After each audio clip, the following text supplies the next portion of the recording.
আলার খোলরে দোয়ার জুলুমের কারখানা সব ভাঙরে ওরে ভাঙকারাগার জুলুমের কারখানা সব। ভয় পান নাকি এই কথা কইতে? তাহলে বলেন না কেন, বলেন। জুলুমের কারখানা সব ভাঙরে ওরে, লাথি মার ভাঙরে তালা, লাথি মার ভাঙরে তালা, বন্দিশালার খোলরে দোয়ার জুলুমের কারখানা সব ভাঙরে ওরে ভাঙকারাগার জুলুমের কারখানা সব। জালিমের অত্যাচারে মরছি কেন আজ অবধি, প্রয়োজনে রাজপথে ফের যাক বয়ে যাক রক্ত নদী। ঠিক কিনা বলেন? জালিমের অত্যাচারে মরছি কেন আজ অবধি, প্রয়োজনে রাজপথে ফের যাক বয়ে যাক রক্ত নদী। বিচারের নাই রে বিচার নাই রে আচার এই শহরে, বিচারের নাই রে বিচার নাই রে আচার এই শহরে। জুলুমের সব কাচারি ভেঙ্গে ফেলোই লাথি মেরে, জালিমের বদ্ধ ঘরে থাকবে কত আর কত আর। লাথিমার ভাঙরে তালা, লাথিমার ভাঙরে তালা, বন্দিশালার খুললে দোয়ার জুলুমের কারখানা সব ভাঙরে ওরে ভাঙকারাগার জুলুমের কারখানা সব ভাঙরে ওরে। বলেন বলেন, জুলুমের কারখানা সব। আইরে হে ওমর খালিদ মুহাম্মাদের সৈনিকেরা, ঠিক না বলেন? আইরে হে ওমর খালিদ মুহাম্মাদের সৈনিকেরা, জালিম ওই হিরক রাজার তক্ত তাউস করে গোরা। জেলে দে অনল শিখা মীর জাফরের সিংহাসনে, ভিনদেশি পেট দালালের ঠাই হবে না এই ওয়াতানে। তোলো রে আওয়াজ তোলো লা ইলাহা ইল্লাল্লাহ, লাথিমার ভাঙরে তালা, লাথিমার ভাঙরে তালা, বন্দিশালার করলে দোয়ার জুলুমের কারখানা সব ভাঙরে ওরে ভাঙকারাগার জুলুমের কারখানা সব ভাঙরে ওরে ভাঙকারাগার। নারে তাকবীর, নারে তাকবীর। আমার বন্ধুগণ খেয়াল করেন, আল্লাহ রাব্বুল আলামিন বলেন এই দুনিয়াতে কেউ থাকতে পারবে না, দুনিয়া তো থাকার জায়গাও নয়। রব্বুল আলামিন সতর্ক করলেন কোরআনুল কারীমের অসংখ্য আয়াতের মধ্যে। আল্লাহ রাব্বুল আলামিন বলেন, শোনো শোনো বন্ধু আমার, তাদেরকে বলে দাও, কুল ইন্নাল মাউতাল্লাযী তাফিরুনা মিনহু ফাইন্নাহু মুলাকীকুম। এই যে মওত যা থেকে মানুষ পালিয়ে বাঁচবার চেষ্টা করে, কেউ মরতে চায় না, সবাই বাঁচার জন্য আকাঙ্ক্ষা করে, চেষ্টা করে। আল্লাহ বলেন ফাইন্নাহু মুলাকীকুম, কিন্তু না, এই মৃত্যু সবার সাথেই মোলাকাত করবে, এ তো কোনো সন্দেহ নেই। আমাদেরও মরা লাগবে না লাগবে না? জোরে বলেন। তাহলে তো আর কোনো টেনশন নাই, মরে গেলাম আর খালি ঘুমায় থাকবো নাকি? জোরে বলেন। মরার পরেই আসল খেলা শুরু। আসল খেলা, অনেকে কয় না খেলা হবে, আর খেলার জন্য ফেরেশতারা রেডি, খালি আসো আর খেলা শুরু। ঠিক না? ও বন্ধু, মানুষ মরে যাওয়ার পরে, আমরা সবাই যখন মরে যাব, মরে যাওয়ার পরে পরকাল আমাদের সামনে আছে না নেই? সবাই বলেন। আমাদের সবার সামনে আছে পরকাল। মরে যাব, পরকালে আমাদেরকে সবাইকে আল্লাহর সামনে দাঁড়াতে হবে। পরকালে মানুষ যে সবাই আল্লাহর সামনে দাঁড়াবে, তার মধ্যে তিনটা অবস্থা হবে সব চাইতে ভয়াবহ। কয়টা অবস্থা জোরে বলেন? পরকালে তিনটা অবস্থা মানুষের জন্য সব চাইতে কঠিন হবে। বন্ধু খেয়াল করেন, তার ভিতর এক নম্বর অবস্থা হলো, প্রত্যেকটা মানুষের যখন আমল নামা দেওয়া হবে, ওই সময়টা হবে কঠিন। প্রত্যেকটা মানুষ তখন চিন্তিত থাকবে। আমল নামা সবাইকে দেওয়া হবে, হয় ডান হাতে আর না হয় বাম হাতে। আল্লাহ রাব্বুল আলামিন কোরআনুল কারীমের মধ্যে বলেছেন, فَأَمَّا مَنْ أُوتِيَ كِتَابَهُ بِيَمِينِهِ فَسَوْفَ يُحَاسَبُ حِسَابًا يَسِيرًا وَيَنقَلِبُ إِلَى أَهْلِهِ مَسْرُورًا وَأَمَّا مَنْ أُوتِيَ كِتَابَهُ وَرَاءَ ظَهْرِهِ فَسَوْفَ يَدْعُو ثُبُورًا وَيَصْلَى سَعِيرًا। সবাই বলেন আল্লাহু আকবার। আল্লাহ রাব্বুল আলামিন বলেন, ফাআম্মা মান উতিয়া কিতাবাহু বিয়ামিনিহি, কাউকে আমল নামা দেওয়া হবে ডান হাতে, আর যার আমল নামা ডান হাতে দেওয়া হবে সে হবে বড় সৌভাগ্যবান। বলেন সুবহানাল্লাহ।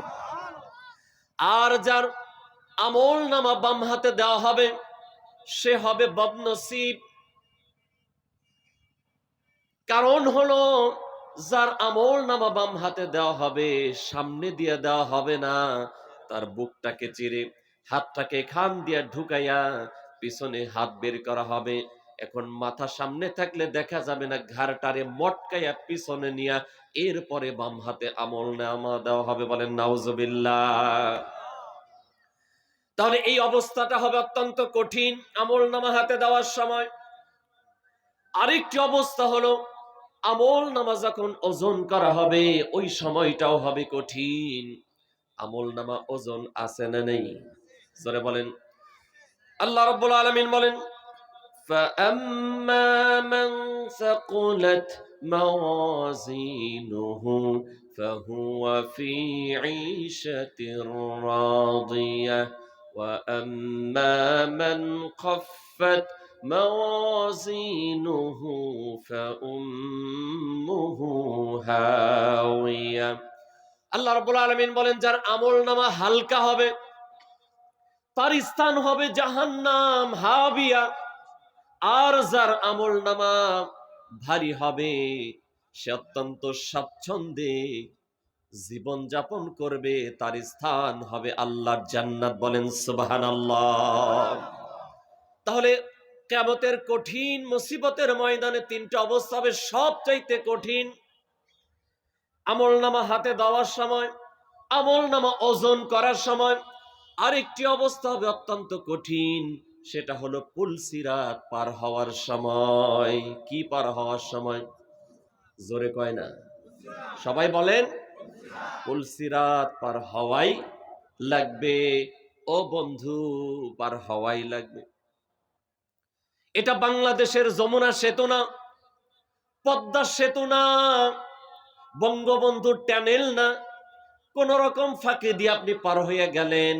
ও বন্ধু, ওই দিন কিয়ামতের ময়দানে পুলসিরাত সবাইকে পার হওয়া লাগবে। আর পুলসিরাত আছে না নাই? জোরে কয় না। অবিশ্বাস করলে ঈমান থাকবে না, কারণ কোরআনুল কারীমের 19 নম্বর সূরা সূরা মারিয়াম, মারিয়ামের 71-72 নম্বর আয়াতে আল্লাহ রাব্বুল আলামিন বলেন, ওয়া ইম মিনকুম ইল্লা ওয়ারিদুহা কানা আলা রাব্বিকা হাতমান মাকদিয়া সুম্মা নুনাজ্জিল্লাযীনা ইত্তাকাও ওয়া নাযারুল যালিমিনা ফীহা জিসিয়া। বলেন আল্লাহু আকবার। আল্লাহ রাব্বুল আলামিন বলেন, এই শোনো, ওয়া ইম মিনকুম ইল্লা ওয়ারিদুহা কানা আলা রাব্বিকা হাতমান মাকদিয়া, অবশ্যই সেদিন তোমাদেরকে পুলসিরাত পার হওয়া লাগবে। এটা তোমাদের রবের পক্ষ থেকে ফায়সালা। কার ফায়সালা? জোরে বলেন, সবাই বলেন। কিরে ভাই, রোজা তো আসেই না, এই মগার মতো আওয়াজ দেন কেন? রোজার মাসের পরে তো আপনারা ঠ্যাঙ্গে কেওড়া লাগবে, খালি চলতেই পারবেন না। ফায়সালা কার? জোরে বলেন কার? আল্লাহর ফায়সালা সেদিন পার হওয়াই লাগবে। পুলসিরাত পার হওয়া ছাড়া কেউ জান্নাতে যেতে পারবে না। ফায়সালা কার? ও বন্ধু, তবে আল্লাহ পরের আয়াতের মধ্যে বলেছেন পার হইতে পারবে তারা। আল্লাহ তাদের পরিচয় দিয়েছেন। আল্লাহ রাব্বুল আলামিন বলেন সুম্মা নুনাজ্জিল্লাযীনা তাকাও, যারা মুত্তাকি পরহেজগার তারাই পার হতে পারবে। ওয়া নাযারুল যালিমিনা ফিহা জিসিয়া, আর যারা জালেম তারা কেউ সেদিন পার হতে পারবে। জালেম আছে না নেই? সব উগান্ডায় আছে, আমার দেশে নেই।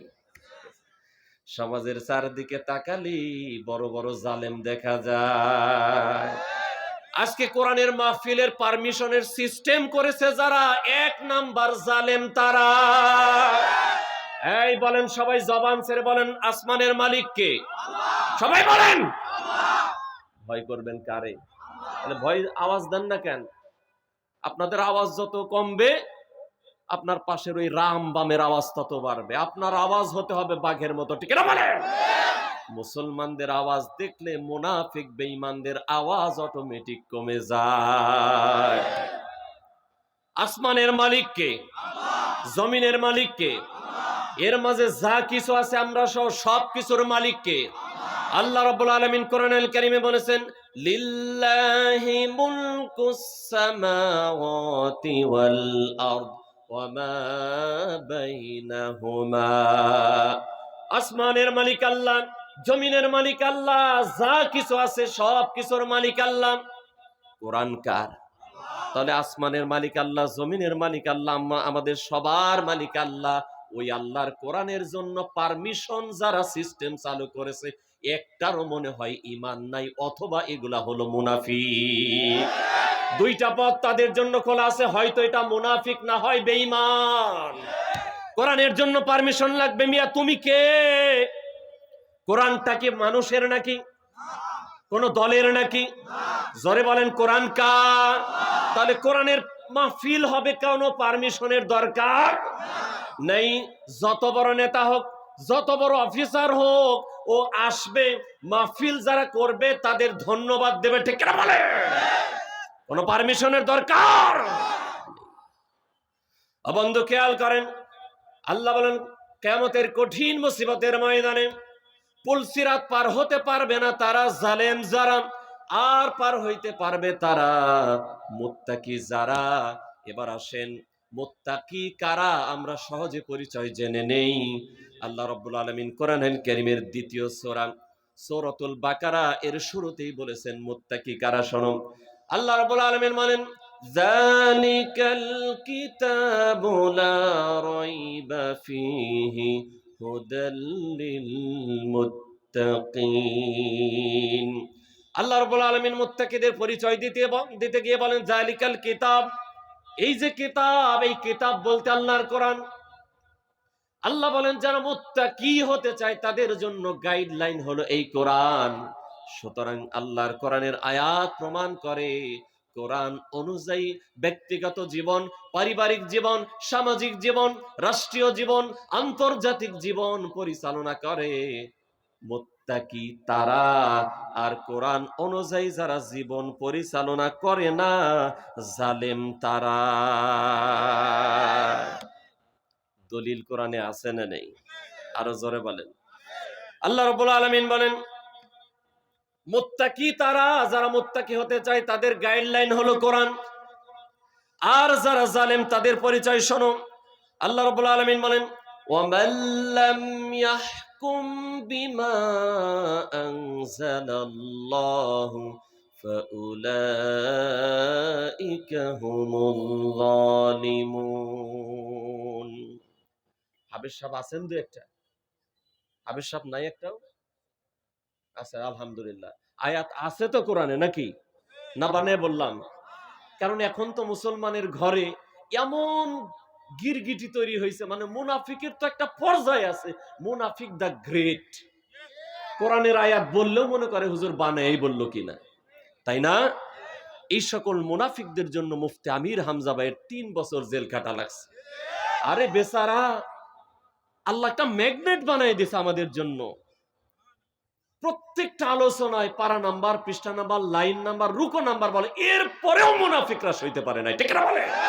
3 বছর বেচারার জীবন থেকে কেড়ে নিয়েছে। 3টা বছর।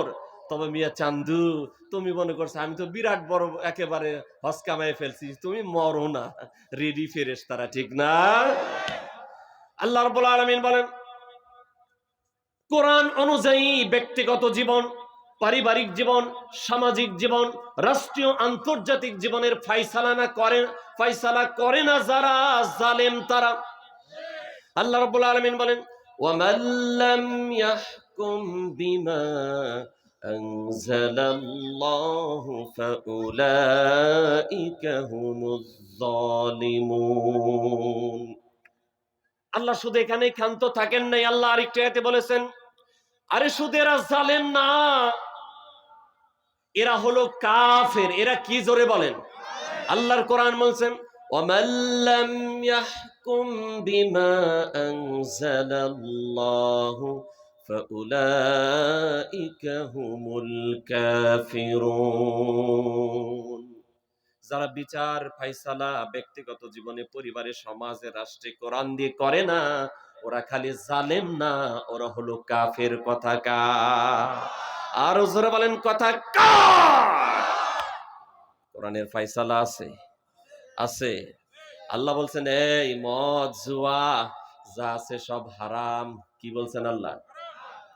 আল্লাহ বলেন, ইন্নামাল খামরু ওয়াল মাইসিরু ওয়াল আনসাবু ওয়াল আজলাম রিজসুম মিন আমালিশ শাইতান ফাজতানিবুহু লাআল্লাকুম তুরহামুন। আল্লাহ রাব্বুল আলামিন বলেন, এই শোনো, মদ, জুয়া, লটারি, পূজার বেদি যা আছে সবগুলি হলো শয়তানের অ্যাক্টিভিটিস। আপনারা বলেন, শয়তান যেটা করে ওটা হালাল না হারাম? সবাই বলেন। কিন্তু আমি যদি কই না কিছুটা আরাম, ঈমান থাকবে? জোরে বলেন, থাকবে? আল্লাহ রাব্বুল আলামিন বলেন, আফাতুমিনুনা বিবাদিল কিতাবি ওয়া তাকফুরুনা বিবাদ। কোরআনের কিছু মানবা আর কিছু মানবা না, এই সুবিধাবাদ জিন্দাবাদে মুমিন হওয়া যাবে না। আল্লাহ রাব্বুল আলামিন কোরআনুল কারীমের আরেক আয়াতে বলেছেন, ইয়া আইয়ুহাল্লাযীনা আমানু, ইয়া আইয়ুহাল্লাযীনা আমানুত্তাকুল্লাহ। হে ঈমানদারেরা, তোমরা আল্লাহকে পরিপূর্ণ ভয় করো, যেন তেন ভাবে ভয় করো না। উদখুলু ফিস সিলমি কাফা, পরিপূর্ণ ইসলামের মধ্যে ঢুকো। কথা কার? আরো জোরে বলেন, কথা কার? কাঠগড়াবাসী খেয়াল করেন, তাহলে আমরা সহজে বুঝলাম, পুলসিরাত পার হইতে পারবে তারা, মুত্তাকি যারা। পার হইতে পারবে কারা? সবাই বলেন, কি পার হইতে পারবে তারা? সবাই বলেন, সেতু, যমুনা, পদ্মা, টানেল, কি? সবাই বলেন, পার হইতে পারবে তারা, মুত্তাকি। আর পুলসিরাত পার হইতে পারবে না তারা। এই কথা কয় না কেন?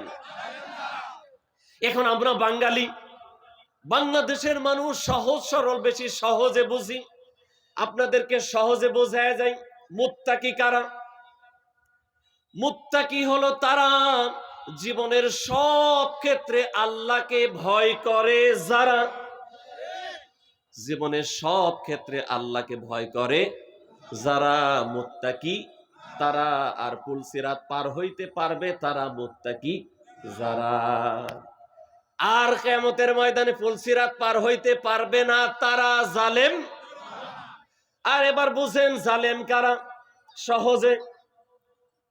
জালেম তারা যেখানে যেই জিনিস থাকার দরকার ওইখানে ওই জিনিস রাখে না যারা জালেম। এবার কেউ মুখ বন্ধ রাখা যাবে না। আমরা সবাই কি মুখে বন্ধ, কারণ কেউ আছে আওয়ামী লীগ, কেউ বিএনপি, জাতীয় পার্টি, বাট এই পরিচয় নিয়ে যাও কবরে, মুগুর দিয়া চাপার দাঁত সব পালাই দিব।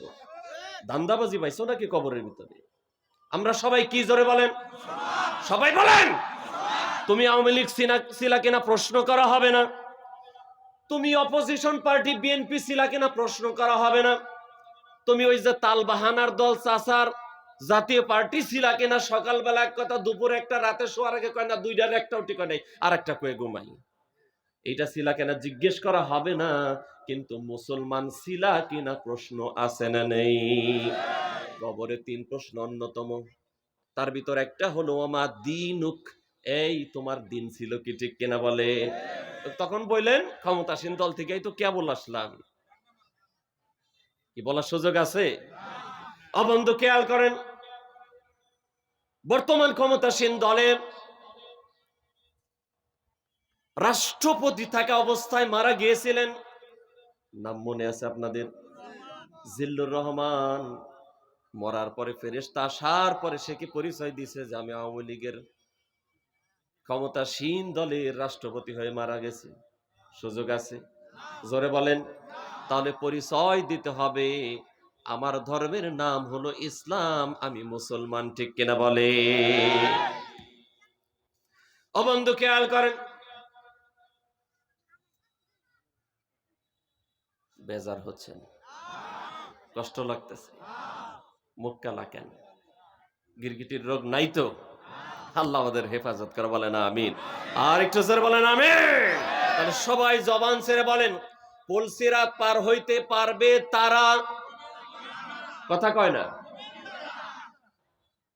আর মুমিন হলো তারা জীবনের সব ক্ষেত্রে আল্লাহকে ভয় করে। পুলসিরাত পার হইতে পারবে না তারা জালেম। এবার এক কথাই বোঝেন জালেম কারা? যেই জিনিস যেইখানে রাখার দরকার ওই জিনিস ওইখানে রাখে না যারা, জালেম তারা। এবার সবাই আরেকবার জোরে বলেন, আমাদের পরিচয় কি? সবাই বলেন। যাদের বয়স হয়েছে তাদের পরিচয় দরকার নেই নাকি? জোরে সোরে সবাই বলেন, আমরা কি? আচ্ছা এবার বলেন, মুসলমান যারা, তাদের কনস্টিটিউশন বুঝেন? মুসলমানদের সংবিধানের নাম কি? ওই যে কথা কয় নাই, মুসলমানের সংবিধানের নাম কি? আবার বলেন, জোরে বলেন। জোর হইল না, খিদা লাগছে? মুসলমানের সংবিধানের নাম হলো কোরআন। তাহলে মুসলমান প্রধান দেশে পার্লামেন্টে এটা থাকার দরকার আছে না নাই? ভালো করে বুঝবেন, যেখানে যেই জিনিস রাখার দরকার রাখে না যারা, কি জানো তারা? আমারে বলেন না, কারণ বিপদ আছে, তাই না?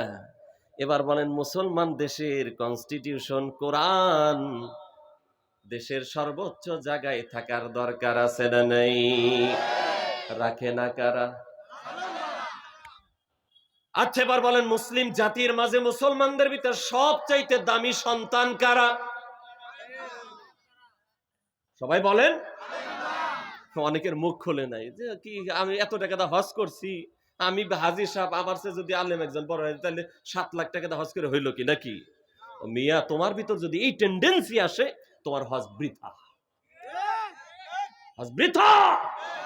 হজ করলেই আল্লাহর জান্নাতে যাওয়া যায় না। তুমি হজ করছো মিয়া, আবু জেহেল হজ করছে। তুমি যে উমরার ইহরামের কাপড় পরছো, ওটার ভিতর ভেজাল থাকতে পারে। আবু জেহেলের সন্দেহ ছিল যে কাপড়ের ভিতর ভেজাল থাকতে পারে, কাপড় চোপড় কিচ্ছু রাখে নাই, কই সব ফালা, সব ফাং সব ফা, এরপরে কাবার তাওয়াফ কর। তোমার চাইতে বড় হাজি তো আবু জেহেল। তুমি যদি এই চিন্তা করো যে আল্লাহর কোরআন যা বলছে বলছে, আমি হাজি সাহেব না, তোমার মতো বড় গাধা আর কেউ নাই, ঠিক না? অবন্ধ খেয়াল করেন, জাতির সবচাইতে শ্রেষ্ঠ সন্তান আলেমরা। কি জোরে বলেন, আমার কথা না। আল্লাহ রাব্বুল আলামিন কোরআনুল কারীমে বলেছেন, ইন্নামা ইয়াখশাল্লাহা মিন ইবাদিহিল উলামা। এই দুনিয়ার মানুষেরা শোনো শোনো, এই জমিনের ভিতরে যত মানুষ আছে সব চাইতে বেশি ভয় করে আমাকে যারা আলেম তারা। কথাকার আল্লাহ রাব্বুল আলামিন বলেন, ইয়ারফা'িল্লাহুল্লাযীনা আমানু মিনকুম ওয়াল্লাযীনা উতুল ইলমা দারাজাত।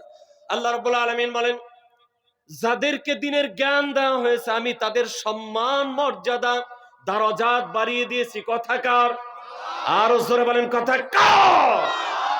তাহলে আল্লাহর কোরআন মুসলমানদের কনস্টিটিউশন, এটা দেশের সর্বোচ্চ জায়গায় থাকার কথা। পার্লামেন্ট চলবে কোরআন দিয়া, সেক্রেটারিয়েট চলবে কোরআন দিয়া, সচিবালয় চলবে কোরআন দিয়া, মন্ত্রণালয় চলবে কোরআন দিয়া। ঠিক কিনা বলেন? এরপরে জাতির শ্রেষ্ঠ সন্তান হলো আলেমরা। আল্লাহর কোরআনের কথা, রাসূলুল্লাহর হাদিস, রাসূল করিম সাল্লাল্লাহু আলাইহি ওয়াসাল্লাম বলেছেন, ইন্নামাল উলামা ওয়ারাসাতুল আমবিয়া।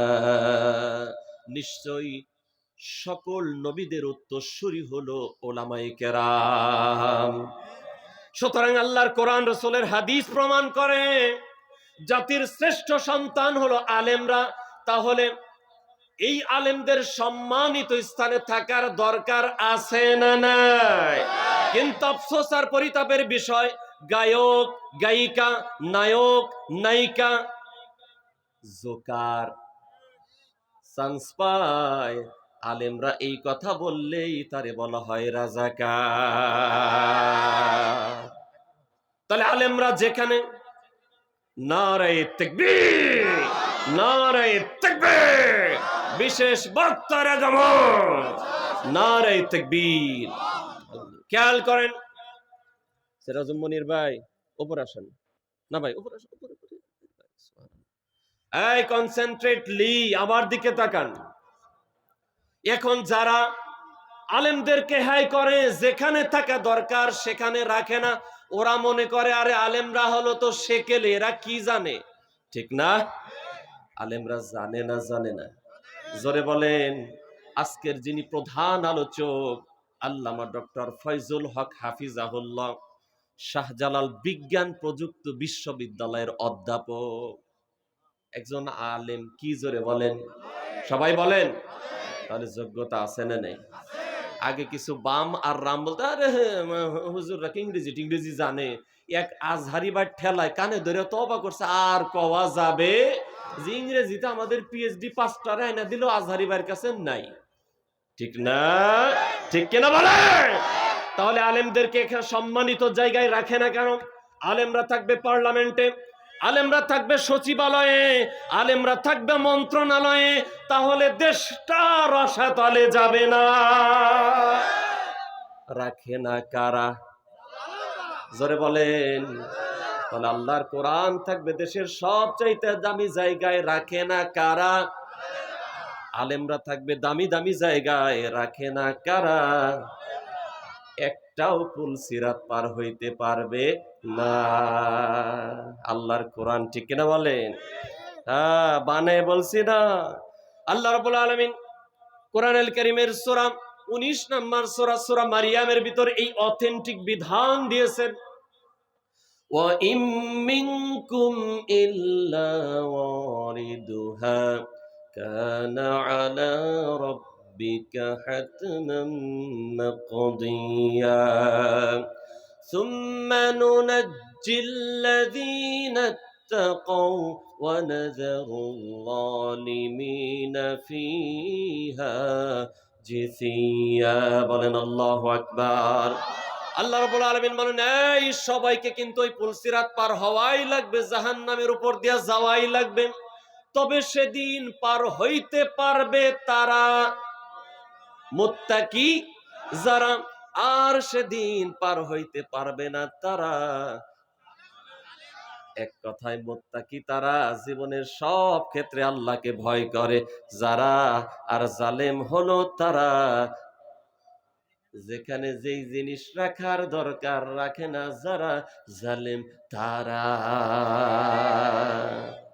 ঠিক না? আল্লাহ তাআলা আমাদেরকে উপলব্ধি করার তৌফিক দান করো। জোরে বলেন আমিন। আর একটু জোরে বলেন আমিন।